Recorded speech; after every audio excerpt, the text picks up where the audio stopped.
What's going on, everyone? So the Sacramento Kings are trying to work out a sign and trade with the Golden State Warriors for Jonathan Kuminga. If the Sacramento Kings land Jonathan Kuminga via sign and trade, they're very likely going to have to waive and stretch a player and a pricey player, right? Because they are $7.5 million under that first apron hard cap, and Jonathan Kuminga is probably getting anywhere from $20 to $30 million. He wants to get $30 million. So unless he's going to take like $10 million a year, they're not going to be able to bring in Jonathan Kuminga because they don't want to trade guys like Keon Ellis, Keegan Murray, right? And the Golden State Warriors have no interest in bringing in a Malik Monk. So if they're going to send out Devin Carter, along with Dario Saric, right? That's the package that they're trying to put together. Then what would happen is they'd land a Jonathan Kuminga. That's only like $11-12 million being sent out. Let's say he even gets, $20 million. They would still be slightly over the hard cap with no flexibility. If he gets $25 million, now they need to clear about $7 million off the books. If he gets $30 million, they'd have to clear about $13 million off the books, right? And the only way in order to do that would be Demar Derozan or a Zach LaVine. Now, I don't think that they will necessarily waive Zach LaVine. If they do, sign me up, baby. We back, right? And I'll talk about Zach LaVine in a separate video because I have an opportunity to talk about Zach LaVine again. Come on. If you know about this channel, you know how I feel about Zach LaVine. If you can get him on a vet minimum, stop. But this video is about Demar Derozan because I do think Demar Derozan is most likely to be waived and stretched because, one, he's 35. Two, he's making literally half a year, what Zach LaVine is making, right? Zach LaVine's making in the 50s. Demar Derozan's making in the 25s, right? But also, he has a lot of guaranteed stipulations and stuff on the money for the 2026 year and so on. So, I could see them maybe working something out to where he's taking 10 to 50 to, maybe 15 million less, maybe even 5 million less, whatever. And then they're waiving stretching him over the course of, 3 years or whatever, 5 years, however they want to structure it. And that'll give them enough wiggle room and space. And then their kind of starters would be Dennis Schroeder, Keon Ellis, Zach LaVine, with a Jonathan Kuminga and a Domantas Sabonis. That would kind of be the route that they would end up going. And then DeMar DeRozan would be an unrestricted free agent once he clears waivers. And to me, I look at it as if you can get DeMar DeRozan on a vet minimum contract, you do it and bring him in. Now, a couple things. One, another reason why I think DeMar DeRozan is most likely to be the one to be bought out is I don't think DeMar DeRozan is going to want to be the backup, right? And yes, maybe they could, bring Keon Ellis off the bench, but I don't think that makes sense, right? Again, they need the balance. And DeMar DeRozan is, again, 35. At some point, he's probably going to want to be, contending for a championship or something. And if he gets the money and gets to do both, right, he obviously chose the bag over winning a championship. Well, now he could actually get both. Right, so again, remember, this all is predicated on the Sacramento Kings landing Jonathan Kuminga, and if his contract is over $13 million. Right? If it's less than that, then they don't have to do anything. But it looks like it probably will be, and they're going to have to make a move. Now, the problem is they don't have a bunch. If they don't want to get off of any of the top key guys, then all the other kind of scrap guys, none of them are making enough money to clear what would be necessary to clear. Maybe they could package a couple, but you still got to fill out a roster, still got to do a lot of things, right? So I think DeMar DeRozan is not going to want to be riding the bench and be in a team, especially for a playing team. I think if anything, he's going to be if I'm going to come off the bench, rather do it for a team that is a contender and do it in LA where I get to go home, right? That's his big thing. He's wanted to be a Laker forever. This would be the best chance for him to do so, right? Now, again, you could make an argument that there's teams that, all the teams that were interested in Bradley Beal probably would be interested in DeMar DeRozan. So the Milwaukee Bucks, maybe stuff like that. But I just think he's going to get a vet minimum anywhere. Right? I think he'd want to be at home.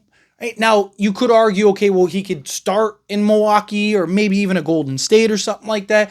But if he was ever going to go to the Lakers, which he's talked about, I mean, he ended up going to Chicago and talked about the Lakers more than the team he was on, right? Like if he was ever going to be able to go to the Lakers and make sense and actually contend and compete for a championship, it'd be now. Plus you'd have Luka recruiting him and LeBron, right? LeBron would probably be recruiting him as well. And since both of them, have left Team Drake for Team Kendrick, right? I mean, DeMar was literally in the music video, right? So now they have that common bond and that common enemy in Drake, right? So, my point is that I think DeMar Derozan would come in and make sense. I would not start DeMar Derozan. I would bring him in off the bench as the sixth man. Those nights where he's cooking and just like undeniable, then yeah, you can kind of keep him in. You can slot him in at the 3. You can slot him in at the 2, right? I think he would be very beneficial and can solve a lot. I mean, even last year, he still averaged 22 points, 4 rebounds, and 4.5 assists on 48% from the floor. Doesn't really shoot the 3 ball. It spread the floor.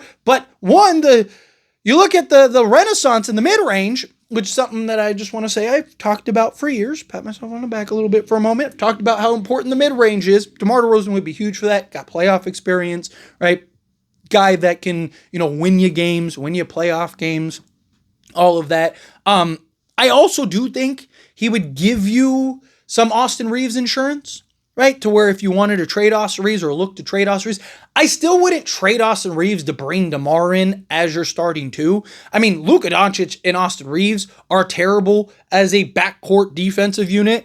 DeMar DeRozan and Austin Reeves or in Luka Doncic are probably worse, right? But if you were to maybe go get a higher end 3-and-D guy, then maybe, like if you were to go get a Herb Jones or something like that, or a Mikal Bridges or something like that, because you're turning Austin Reeves into something like that, right? Like, then sure, then maybe. Zach, if the Lakers were to land Zach LaVine, I would absolutely trade Austin Reeves, because Zach LaVine you could start. He's a better defensive player than both of those guys, and he's a better off-ball catch-and-shoot, 3-point shooter, all of that, right? Like, so Zach LaVine is actually the guy, if they were ever to buy out and waive, he's the guy that I would, you start him and you trade Austin Reeves because Zach LaVine he's better, right? So to me, I would rather have that route. But again, I don't think Zach LaVine is super likely. I am going to talk about him in a video because I finally have a chance to talk about him again. Big Zach LaVine guy. But again, DeMar DeRozan, Tyler, focus. Okay, so DeMar DeRozan, again, I look at him as a guy that could solve the potential backup, right? So now you have like Marcus Smart, DeMar DeRozan as like your kind of guards off the bench. DeMar DeRozan can play anywhere 2 through 4 for you. I mean, you could even slot him in a backup 4 role. The only reason I wouldn't start him over like a Rui Hachimura, because there would be that argument. Rui is a better 3-point shooter. And especially alongside Luka and LeBron and Austin Reeves in the starting unit, unless you were to like restructure, reconfigure that starting unit, I think you need the 3-point shooting from Rui Hachimura. It's why I've also talked about, I don't like the idea of swapping Marcus Smart for Rui Hachimura in the starting unit. I'd rather do Austin Reeves for Marcus Smart and leave Rui in the starting unit if it's one or the other. Ideally, I'd like to go Marcus Smart and Jared Vanderbilt, and I've talked about the reasons why a million times, but I just think Rui Hachimura, he's such a good catch and shoot 3-point shooter. You need that alongside them. DeMar doesn't provide that for you. Right? He's not this great 3-point shooter. I mean, he has his moments, he has his stretches, but he's not a guy that takes a lot of them. Now, maybe on the Lakers, maybe he'd be willing to take more, especially the quality of looks that he would get. Maybe he'd be open to taking more.